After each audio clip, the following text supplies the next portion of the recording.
السلام علیکم دوستو، اللہ تبارک و تعالی نے قرآن پاک میں ارشاد فرمایا ہے، کل نفس ذائقۃ الموت، ہر جاندار کو موت کا مزہ چکھنا ہے، چاہے وہ انسان ہو یا جانور، چرند پرند ہو، جنات ہو یا شیطان، سب کو موت آنی ہے اور جان تو جانی ہے۔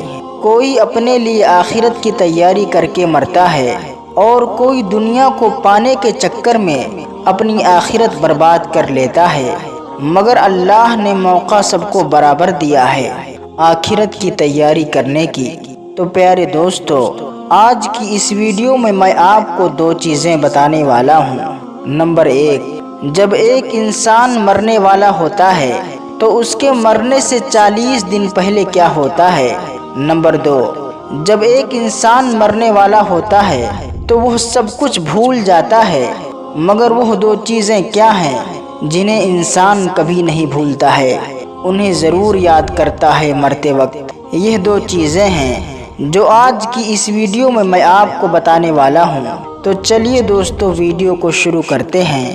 نمبر 1، جب ایک انسان مرنے والا ہوتا ہے تو اس کے مرنے سے 40 دن پہلے کیا ہوتا ہے، کون سا واقعہ پیش آتا ہے۔ اللہ تبارک و تعالی کے عرش کے نیچے ایک درخت ہے، ایک پیڑ ہے جس کا نام شجرۃ المنتہا۔ یہ درخت اتنا بڑا ہے، اس کا اندازہ اس بات سے بخوبی کیا جا سکتا ہے کہ اللہ تبارک و تعالی نے اس پوری کائنات کے اندر انسان اور انسانوں کے علاوہ جتنی بھی مخلوقات کو پیدا فرمایا ہے، ان کی تعداد اور گنتی کے برابر اس درخت کے پتے ہیں، اور ہر ایک پتے پر ہر ایک انسان اور ہر ایک جاندار، یعنی جس کے اندر جان ہے، اس کا نام اس درخت کے پتے پر لکھا ہوا ہے۔ جب انسان کے موت کا وقت قریب آتا ہے اور اس کی عمر ختم ہو جاتی ہے، وہ اپنی پوری زندگی جی چکا ہوتا ہے اور انسان کی موت واقع ہونے میں صرف اور صرف 40 دن رہ جاتے ہیں، تو اس وقت حضرت عزرائیل علیہ السلام کے سامنے اس درخت کا ایک پتا گر جاتا ہے۔ اس پتے پر اس بندے کا نام لکھا ہوا ہوتا ہے جس کی موت واقع ہونے والی ہوتی ہے۔ شجرۃ المنتہا سے جس انسان کے نام کا پتا گر جاتا ہے، اس وقت آسمان کے تمام فرشتے اس شخص کو مردہ کہنا شروع کر دیتے ہیں۔ وہ انسان مرنے سے 40 دن پہلے فرشتوں کی لسٹ میں مردہ لکھ دیا جاتا ہے۔ اس طرح وہ انسان جس کے نام کا پتا شجرۃ المنتہا سے 40 دن پہلے گر چکا ہوتا ہے، وہ اس دنیا میں 40 دن تک ہی زندہ رہ پاتا ہے، اور جب اس کی زندگی کے 40 دن ہو جاتے ہیں تو اس کی روح قبض کر لی جاتی ہے۔ وہ اس دار فانی کو کوچ کر کے اصل دنیا کی طرف منتقل ہو جاتا ہے، جہاں ایک دن سب کو جانا ہے۔ نمبر 2، جب ایک انسان مرنے والا ہوتا ہے تو وہ سب کچھ بھول جاتا ہے، مگر وہ دو چیزیں کیا ہیں جن کو وہ بہت یاد کرتا ہے۔ وہ دو لوگ کون ہیں جنہیں یاد کر کے وہ روتا ہے۔ مرتے وقت انسان کے دل و دماغ سے ہر چیز نکل جاتی ہے، سب کچھ بھول جاتا ہے، اپنا مال و دولت، بینک بیلنس، گاڑیاں، محل، عزیز و اقارب، دوست، رشتہ دار۔ مرنے والا انسان سب کچھ بھول جاتا ہے، لیکن مرتے وقت انسان دو لوگوں کو بہت زیادہ یاد کرتا ہے۔ ان دو لوگوں کے غم میں ان کے سامنے رونے کی کوشش کرتا ہے، مگر رو بھی نہیں پاتا ہے۔ حضرت مولانا جلال الدین رومی رحمۃ اللہ علیہ فرماتے ہیں، میرے محلے میں ایک شخص موت زندگی کی جنگ لڑ رہا تھا، موت کے بالکل قریب تھا۔ لوگ میرے پاس آئے، حضرت ہمارا ایک شخص مرنے والا ہے، آپ آئیں اور انہیں کلمہ پڑھنے کی تلقین کریں، قرآن پڑھنے کو کہیں۔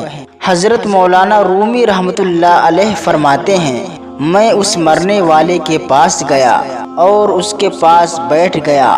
آس پاس اس کے دوست، رشتہ دار، عزیز و اقارب بیٹھے ہوئے اس کے مرنے کا انتظار کر رہے تھے۔ اب مرنے والا کچھ سوچ رہا ہے اللہ نے اسے بولنے کی توفیق دی۔ اچانک اٹھ کر کہنے لگا، میرے بچے کہاں ہیں؟ اسے کچھ یاد نہیں، نہ مال و دولت، نہ گھر، یہاں تک کہ نہ اسے ماں یاد آئی، نہ تو اسے باپ یاد آیا، نہ بھائی نہ بہن۔ کہتا ہے میرے بچے کہاں ہیں؟ بچے دوڑ کر آئے اور اس کے پاس اس کے قریب بیٹھ گئے۔ پھر کہتا ہے میری بیوی کہاں ہے؟